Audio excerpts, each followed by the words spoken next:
नमस्कार, समाचार न्यूज 24 में आपका हार्दिक स्वागत है। मैं हूं अंजलि शर्मा। आइए नजर डालते हैं आज की खास खबर पर।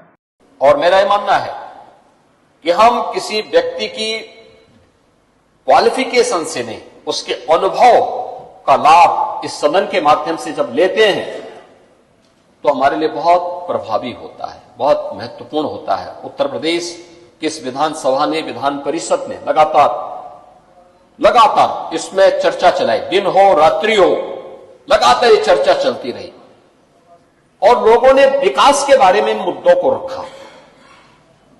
विकसित भारत के लक्ष्य को प्राप्त करने के लिए हमारी क्या जवाबदेही होनी चाहिए? ये केवल भारत सरकार का काम नहीं है, ये केवल प्रधानमंत्री जी का ही काम नहीं है। हम भी इस अभियान के सारथी बन सकते हैं, हम भी उसके सिपाही बन सकते हैं।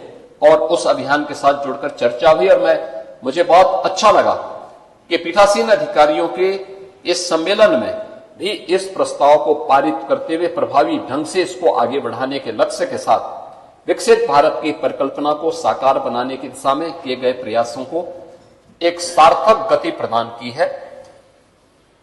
हमारी विधायिका के सिटिंग के बारे में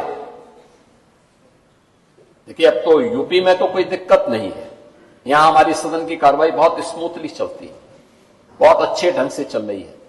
और जितने दिन चलते हैं इस बात के लिए प्रतिस्पर्धा होती है कितने दिन, यानी हमारे यहां दिन में लंच आवर नहीं होता है। संसद में दिन में 1 घंटे के लिए लंच आवर होता है, लेकिन यहां तो जब एक बार 11 बजे शुरू होती है तब फिर वो 5 बजे, 6 बजे, 7 बजे, 8 बजे, 10 बजे तक चलती रहती है। जिसको लेना होगा कैंटीन में उनके लिए भोजन की व्यवस्था है, बहुत होता है तो यहां चेयर से एक बार संसदीय कार्य मंत्री को बोल दिया जाता है कि भाई देखो, सदस्य यहां दिन भर बोलेंगे, आप उनके लिए कैंटीन में भोजन की व्यवस्था करवा दीजिए। वे लोग जाते हैं, जिसको भोजन लेना होगा लेंगे, जिसको अपना टिफिन लेके आना हो तो अपना लेके भी आता है और लोग अपना दिन भर उस चर्चा का विषय उसको बनाते हैं और सीटिंग अच्छी होती है। लेकिन अच्छा हुआ प्रस्ताव यहां पे पारित हुआ है कि वर्ष में कम से कम 30 सीटिंग होनी ही चाहिए। यह भी एक बहुत अभिनंदनीय प्रयास है और इसका स्वागत किया जाना चाहिए, क्योंकि यह एक प्रेरणा है।